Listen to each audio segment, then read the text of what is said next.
I think one concept, since we have new people, so I'm going to start talking a little bit about the ego. So Feral Cat was talking a lot about this, and I think it was sort of tricky because gamers have a really tricky relationship with ego.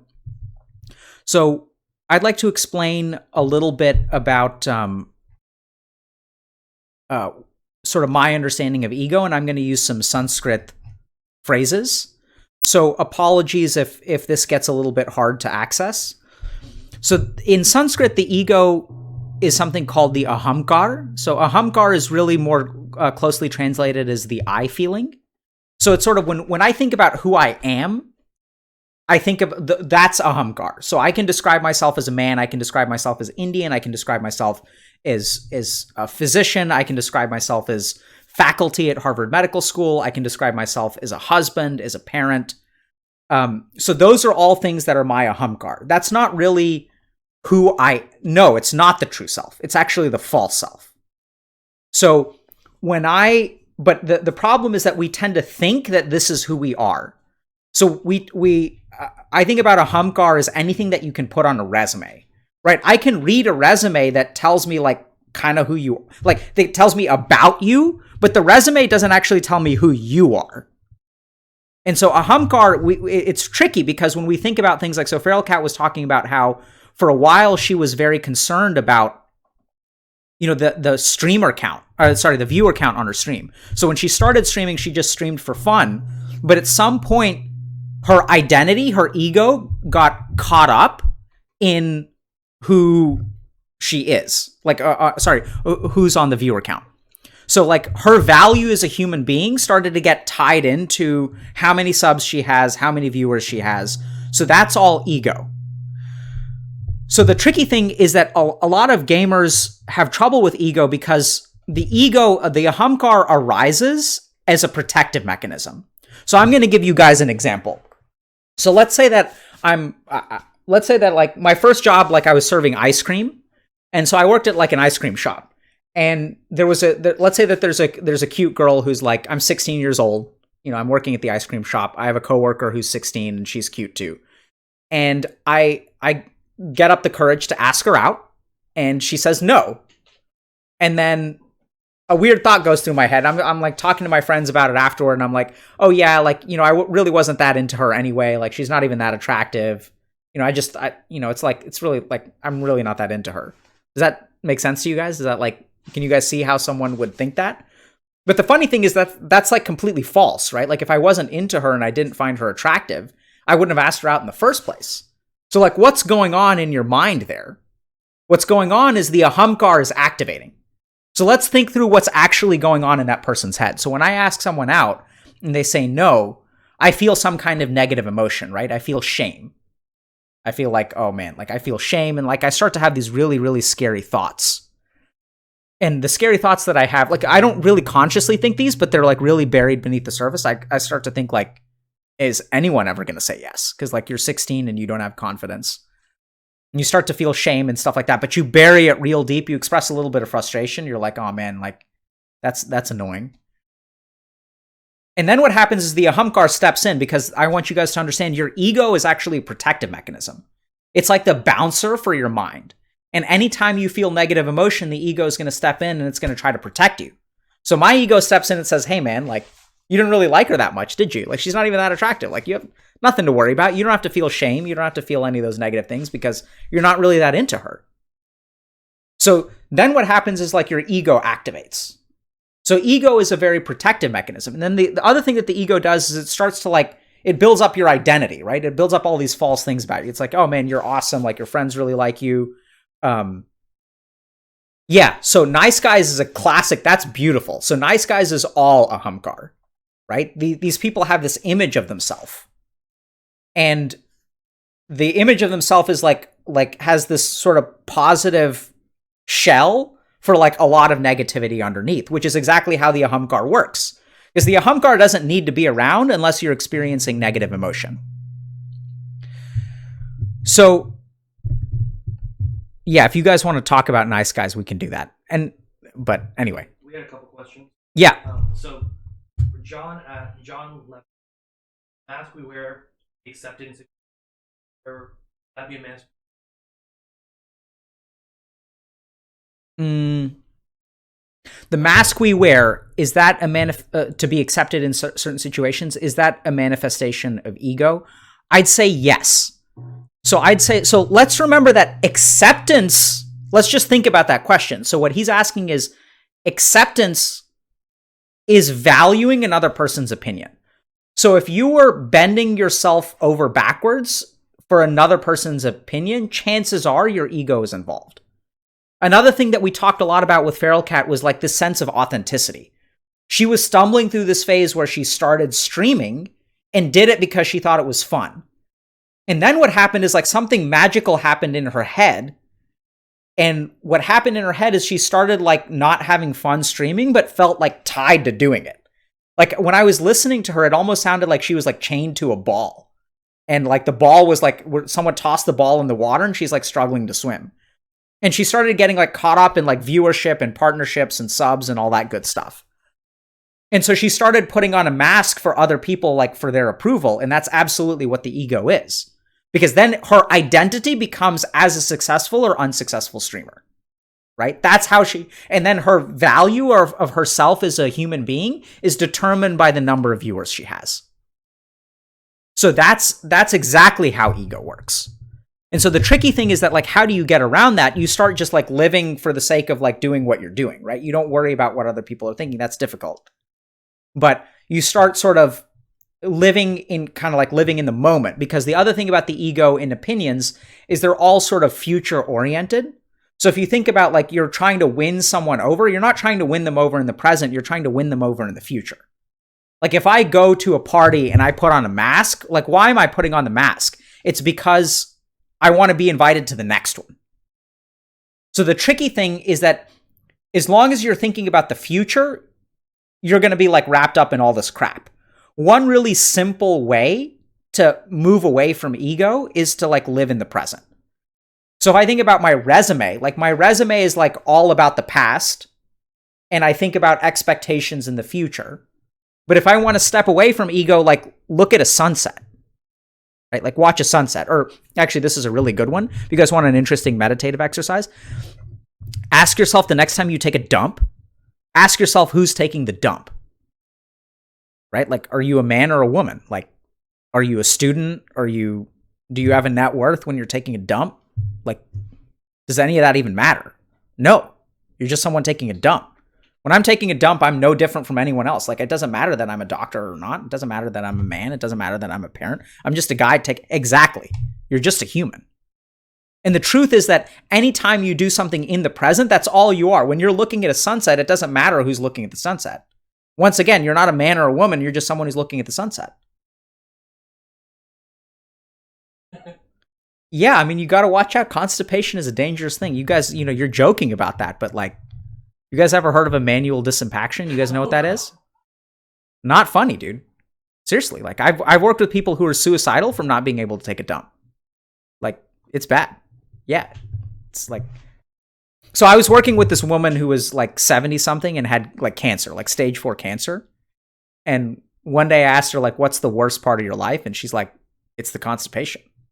Like she was on pain medications and it's just like, it's the worst feeling. Like it's just awful. But it looked like we had another question. Yeah, we have a couple. Okay. So, is it ego if your viewers are your lifeline, as in if a Twitch job and? It can be, right? So the question is, how do you view it, right? I'd put it another way, like, so is your job your ego? For some people, the answer is absolutely yes, and for some people, the answer is absolutely no. So for some people, their job is just a job, and for some people, it's their identity. So I work with a lot of like executives, like CEOs and things like that. And for a lot of these people, it's like, it's really tough. Like I'm working with someone right now who recently kind of got into a problem with like board members and other people in his company. So he's out. And this is a company that he had been a huge part of, had built like from tiny to big. And so like, that's who he was, because like, that's what he did. Like that, his entire, he had sacrificed so much of his life, like all of his best years of his life, to become this thing in this company. And then someone took it away from him. And when they took it away from him, like, who is he then? He's like, he feels like a no one. And so we're working to start to discover, okay, like, who are you really? And I think the beautiful thing about his karma, is that he's been given like an amazing opportunity to discover who he is. Because if he had not left that company, he would just have boarded that train and would be chugging along. And then like 10 years later, he would have a midlife crisis. And that's so like all these crises that people experience, it's because you build up this identity of who you are. And then if something attacks that external thing, you as a human being, your identity gets attacked. But if all I am is a dude who's taking a dump, like no one can take that away from me. Well, I mean, I guess you could be constipated, but like if I'm watching a sunset, if I'm existing in the moment and I'm just doing what I'm doing, like even if it's playing a video game or like eating a piece of food or studying for a test, in that moment, if all I'm doing is that thing and I don't care about who I am, then it's not ego. So right now I'm streaming. And so is this a part of my identity? Like, not really. I'm just like, I just get up here. Like basically what I do in my life is I talk at people. So sometimes, I'm a therapist. And so like someone comes to my office and like I talk at them / to them. Sometimes I run a workshop or I give lectures. And so I show up and I just sort of say things. Now, is this a part of my ego? Not yet. But if I'm not careful, the same thing is going to happen to me. Right? So right now I see that I have 45 viewers. If I'm not careful, like that number is going to start meaning something to me because I'm not any better or worse than Feral Cat or anyone else who streams. There are parts of my brain that value that thing because that's the way my brain is wired. There are parts of our brain that develop when we're in puberty that start to like really care about the opinions of others. And the reason that happens in puberty, so if you think about like why high school is such a tough time, there's a really fascinating cognitive thing that happens in high school, which is that your brain develops the capacity to understand that people have sustained, nuanced opinions of yourself. So like if you talk to a 9-year-old, they have this idea that, someone likes me or doesn't like me. When you're 15, you start to realize that people have sustained opinions about you that are like complicated. And why does that happen in high school? It's because like as we start to develop, like as we go through puberty, we prepare to mate. And a big part of mating is actually like social circuitry and our standing within a society. So those are linked, like the development of ego that happens when you're a teenager and sexual development are linked. And those parts of my brain are active too. So as streamers start to as they start to develop a value of themselves as a human being based on the amount of like viewers they have, that's absolutely ego. The other thing though, is that there may be some streamers out there, I don't really know, who understand that they have inherent value as a person. And so they don't need to get that value from the external world, right? And if we circle once again back to Feral Cat, we were talking about how her mom cares what other people think. And a lot of the grief that happens between Feral Cat and her mom is because Feral Cat is concerned about Feral Cat's mom is concerned about how things are going to look, right? So if there are people who are concerned about how things are going to look, that's all ego. So you can stream and you can sort of live your life and you can try to make a good product. I mean, I'm sure there's a lot of, calculation that goes into a successful stream in terms of like timing and advertising and like widgets and things like that. But it doesn't have to be ego, but I would guess for most of the people it is. And the main reason for that is because most streamers are young, right? So most people they find themselves like in their 40s or they have a midlife crisis if they haven't found themselves. But it takes time to develop confidence in who you are as a person. And I think that if you start streaming early, you really have to be careful you have to start doing additional things to help yourself develop a healthy identity for yourself that's sort of separate from your ego. And if you guys are curious, we can talk about that.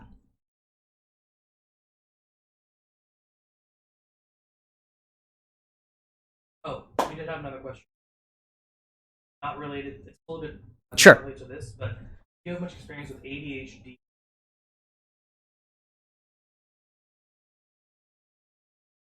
Rejection manifestation disorder? So I don't know what that is as a clinical term, but I have a lot of experience with ADHD. It's a form of mental illness where a person experiences fear, emotion, pain. Um, Generally, ADHD will perceive negative situations in situations that aren't actually. Yeah, so that I understand. So, but yeah, so I mean, it sort of makes sense to me. So let's talk a little bit about ADHD and rejection sensitivity dysphoria. So rejection sensitivity dysphoria, I mean, I'm not familiar with it sort of in a clinical technical term, but it, I understand the psychology behind it, like, is essentially, when someone perceives a lot of negative things and suffers a lot from either rejections or perceived rejections. So I think this has to do a lot with, So I mean, it makes a lot of sense to me too. I wasn't sure if there was like a particular definition of it that I was unfamiliar with. So this makes a lot of sense to me. So I think this goes back to some ideas behind like cognitive bias and actually senses of identity. So when we approach like this kind of mental stuff, I actually think Eastern perspectives are better than Western perspectives. So sometimes what happens is human beings have this really crazy thing where they like, if they believe something about themselves, they have this kind of cognitive bias to sort of like prove it to be true. So for example, I'll give you guys just an example of someone that I used to work with was afraid that their partner was going to break up with them. They were like terrified that their partner was going to break up with them. And so they would actually like do things to like push their partner to break up with them. And they would like drive their partner crazy. And it was kind of weird, but they'd say like, oh, absolutely, like a self-fulfilling prophecy. They're like, the person would come home and they'd be like, yeah, you're going to break up with me, aren't you? And then like, if you're the partner in that situation, like, what are you going to say? You're like, no, I'm not going to break up with you. But then the person is like, no, you're going to break up with me. Like, I know it. Like, I'm going to do something. And then the partner gets frustrated. And so then this person like then sees the frustration and then they start to think it's true. They're like, oh, it's happening right now, right? You're mad at me now. And now you're going to break up with me because now you're mad. And then the more like I insist that this person is going to break up with me, the more frustrated that they get. And the more that like I feel like this is actually happening. And so it becomes kind of a self-fulfilling prophecy.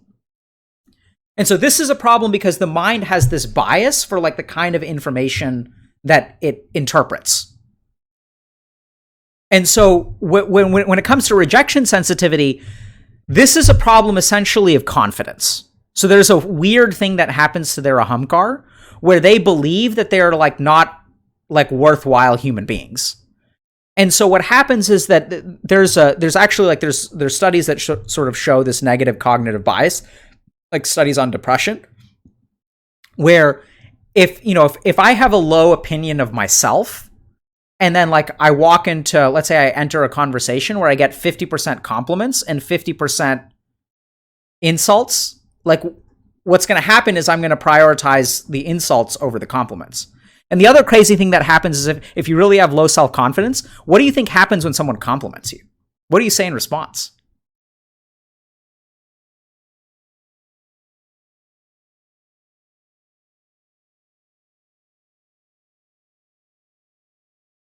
Absolutely. Right? You don't accept it. Yeah. So now just think about that for a second, right? Like, so imagine that you have a brain that is being presented with positive data, but then you just discount the data, right? Like you just throw it out. And then what happens is when there's negative data, like that we're going to accept. Like that's a legitimate judgment. If you think I'm a fuck up, I can get behind that. But if you think I'm a good person, no, you're wrong. Right? And so then what happens is it reinforces your lack of confidence because all of the positive information that you're receiving actually gets thrown out the window. And then what happens is like it only reinforces it. So then you kind of get into this vicious cycle that you kind of can't get out of. Because if people are trying to help you, if they're trying to reassure you, like let's say once again, I'm convinced that my partner is going to break up with me. My partner can be doing everything that they can to reassure me and it's just not sinking in. And so the reason for that is because the lack of self-confidence actually comes from somewhere else. And so that needs to be addressed with directly. And once you start to address it directly, then you can start to conquer rejection sensitivity syndrome. Because rejection sensitivity syndrome has nothing to do with being rejected. It actually has everything to do with your belief that the only thing that's appropriate is rejection. You just won't accept anything else. So you have to learn how to like develop confidence in yourself as a person and then like move from there. So I think we have other questions and comments. So let me just think for a second. You have another question? Yeah. What if, this is back to the comment, what if you feel like you are very confident, but you still handle compliments? Yeah, then you're not a confident person. Right? So that's where you feel like you're confident, but so like let's just think about it. So the question was what if you feel like you're a confident person but you handle compliments and insults the same way? And I'm assuming the same way means that you knock down compliments and you accept insults. Then I'd say that in your core of self, you're not confident. Because if you were truly confident in yourself, you could be unbiased with the way that you receive things. And so you may have an impression of being confident, or that you may be confident in some areas, because confidence is not like a monolith, right? It's not like one quality. You can be confident in your appearance versus in your ability to like play Dota or Overwatch or Fortnite versus your ability to like be financially independent. So confidence has a lot of different dimensions. What I'd guess is that either you have learned how to act confident in a particular way, or that you're confident in a particular environment, but that there's some part of you that doesn't feel confident in who you are. And so you just have to tunnel down and try to figure out, okay, what is it that I'm confident in myself about? And like, why is it that I can't accept a compliment? Like, what about that feels wrong to me? When someone, looks at me and says like, oh yeah, like, you're a very attractive person. Like why do I feel like I'm not attractive? Why can't I sit with what they're saying and just accept it for what it is? Where did I get the idea that I am not the way that this person is thinking I am? Oh God. So body dysmorphia for bodybuilders is one of the most difficult things to treat in psychiatry. So, I don't know if this really answers your question, but so when we talk about, generally speaking, like psychiatric illness, and I don't really like the idea of psychiatric illness because it's based on like a Western medical model. Like by medical, I mean like physical medicine. So psychiatry followed along with like cancer and disease in other ways, but our minds aren't like that. Like a heart attack is like a very real thing, whereas body dysmorphia is like sort of it's a description that we have for someone's mind. It's not necessarily like an illness. I mean, we call it an illness because it causes people suffering, but here's the big thing to understand about body dysmorphia. And we're trying to help people with psychological stuff. The first question is whether something is ego syntonic or ego dystonic. And this is a different ego from what I was talking about earlier. This is like a clinical term. So ego syntonic is something that people like agree with internally, and ego dystonic is something that people like disagree with internally. So I'll give you guys an example. So a lot of people say that they're OCD because they like to keep things clean. That's very ego syntonic. Like they want things clean. And if you try to tell them to relax, they're going to fight you against it, right? Versus something that like true OCD is when people recognize that they should stop washing their hands after they've done it for the 9th time in a row with blistering hot water and excessive amounts of bleach, but they literally cannot stop because they have a compulsion that is so strong. Like their hands are wrapped in bandages and they take off the bandages and they like mix soap with bleach and they rub them because they feel unclean. That is true ego. That is true OCD. And that is very ego dystonic. The person is doing it, but they know that they don't want to do it and they don't feel good doing it. Versus someone who's a neat freak is ego syntonic, which means they don't think there's anything wrong with what they're doing. They're convinced that what they're doing is the right way to do it. So the tricky thing about body dysmorphia, so there are two kinds of like people who come in with like problems about their appearance. Some people like recognize that it's a problem and they say like, okay, I know I'm not like, I feel unconfident in my appearance, but like I'm trying to work on that and I don't want to feel that way anymore. The problem with the bodybuilders I've worked with is that they don't start there. They don't think they have a problem at all. They're just convinced that it's factually true that their body does not look good enough. It's not an issue in their psychology. They don't want to change. They just think it's like, I just don't look good enough and I need to train harder so that I can look better. And despite being in the top 1 percentile of the population in terms of like body fat or like musculature or how much they can bench press, they're just not unsatisfied because their beliefs are actually really egocentric. They don't see a problem with what's going on. So, I think it's tricky because how do you convince someone? So then we kind of get into denial, right? So like, how do you convince someone that they have a problem? That's a whole different can of worms, which is tricky. Sure had a question if you want. Sure. Could you comment on the wordage of easy? You're currently talking about confidence, and I think part of it is the concept of easy. In instruction and teaching, I will often hear, how are you not confident in your abilities? It's easy. I really dislike the concept of easy. So do I. So I think that's stupid, to be honest. So, so I'm confident, right? Like you guys probably get that impression. But nowhere along the way did I say that this was easy. Like, sure, I'm confident in myself, and I think you guys can be successful if you're struggling. But nowhere do I think it's easy. I think calling something easy is one of the most devaluing things that you can do. Because let's just think about that for a second. If you say that, how are you not confident in your abilities? It's easy. Like, if you think about it, what you're telling the person is that they're incompetent, right? Because you're like, how can you not do this? It's so fucking easy. Like the easier it is. So if something is super, super easy and they're not doing it, that means that they're super, super idiotic, right? So I think that like calling things easy is a really, really big mistake. I don't think that confidence is easy. And I think if someone else is calling something that you're struggling with easy, they just really don't understand or have not faced what you are facing. They just really have no idea. So one example is that, so let's say that like you have social anxiety and then like a buddy of yours doesn't. And they're like, I don't know what the problem is. Why don't you just go to a party and hang out, man? It's just easy. Just like, don't think about it. Like, just try to have a good time, man.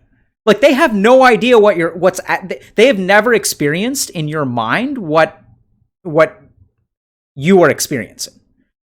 And so, if someone says that like, how are you not confident in your abilities? It's easy. Like you have to pause for a second. The first thing is that they probably don't understand what you're actually going through. And the second thing is that you should really think a little bit about, why is it that this person perceives such respect in my abilities and I do not? So I think if you want to grow there, what you really have to do is grapple with yourself. Why is it that everyone else sees me as amazing and I don't? Like, where does that come from? Why is it hard? Because it is hard, because if it was easy, you'd be doing it. Like, that's stupid. Why is it hard for you to see yourself that way? Jeremy was asking talking about ego and CD earlier. Is that self-destructive behavior? No. So this is a great question. So subtly, no. So people do all kinds of self-destructive shit, which is completely egocentric all the time. And in fact, I'd even say that the more self-destructive it is, the more likely it is to be egocentric. So if we think about self-destructive behavior, it's things that you do to yourself. Oh, so repeat the question. So is ego dystonic like self-destructive behavior? So what's the relationship between being ego dystonic and self-destructive? So I would actually say that most people who do, and by the way, guys, I really appreciate your patience with like me learning the ropes of this stuff. I'm new to this, and your feedback and stuff is awesome. So thank you for letting me know when I'm doing something wrong, and please let me know if I need to be doing something differently. But just kind of going back to ego dystonic and self-destructive behavior. So if you think about like really self-destructive behavior, most of the stuff that's self-destructive, people aren't really aware of, right? Like if you're thinking about self-sabotaging relationships or, like let's say that you have a tendency to like date the wrong kind of person.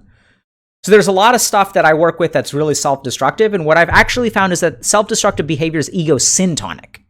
You don't recognize that it's self-destructive. In fact, you think what you're doing is exactly right. even though like you're torpedoing some part of your life. Does that make sense? Yeah. So like this is where it's not ego dystonic at all. Like you suffer later, but the thing about ego dystonic is that someone doesn't want to be doing what they're doing in the moment. Exactly. So they don't want to be doing what they want to do in the moment. And like someone with true OCD can't help themselves. They have to wash their hands even though they know that they shouldn't and that they don't want to. And so when it comes to self-destructive behavior, a lot of that stuff is like ignoring red flags. It's like, and you think that you're doing everything right, even though you're doing everything wrong. And so that kind of self-reflection is tricky and difficult. Yeah, so locking the door, usually repetitive behaviors. Okay, we'll do like maybe one or two more questions and then we'll wrap up for the day. Or we'll transition to like doing a little bit of meditation, and then I have one or two closing thoughts because we've been talking a lot about confidence, and so I want to share just a little bit about how to become confident. We have any other questions, or should we transition? Okay. I think we've gotten to most of them. Okay. So I'm just going to talk to you guys a little bit. So, we're talking about confidence. We're talking about it's hard. So in my mind, like talking about this stuff really is not going to change y'all's lives, right? Like so let me just tell you guys. So a simple way that I think you can develop confidence is, so we've talked a lot about ego and, go for it, Whoopla. We've talked a lot about ego, and we've talked a lot about how streamers and other people in general, like how our identity starts to be built up based on how others judge us. So I think one of the best things you can do for your confidence is to do something to challenge yourself in a way that no one can judge you. And the simplest way to do that is to do things in nature. So what I would recommend that you guys do is like go like to a national park or something and like find a boulder, like be safe. But I remember like there was a time when I would just like go out in nature and I would just like do stuff. Like I would look at some point on a hill and I would say to myself, I'm going to get to the top of that hill. Or I would like look at a boulder and I'd be like, I'm going to see if I can climb that boulder. And sometimes I would succeed and sometimes I would fail. But the cool thing about nature is like nature doesn't give a fuck. Like nature doesn't care whether you succeed or fail. It doesn't care about living up to expectations or not living up to expectations. And when you succeed, this is a tricky thing about confidence, is when you do something in the real world, like what's just as damaging or insidious for your confidence is the reward, right? If I become valedictorian of my high school, I'm screwed because my ego is going to like take a boost from that, right? So whether you do good things, whether you get bullied in high school or you get praised for how smart you are, both of them are going to screw you over and lead to ego and move you away from confidence. So the simple solution is to spend time with nature because nature doesn't care. Nature doesn't care if you're fat or skinny. It doesn't care if you're strong or you're weak. It doesn't care if you're smart or you're stupid. It doesn't care if you're good looking or bad looking. And so your brain needs time away from all of those thoughts. So like go and like swim somewhere, go and climb something. For a long time, like a big part of my personal growth was like I would go mountain climbing. So I spent like, time in Colorado mountain climbing. I spent time in like climb Kilimanjaro and things like that. And it was like an awesome experience. Like go and spend time with nature because nature doesn't judge you. Nature just doesn't. And what you really need to do to develop confidence is be in a judgment-free zone.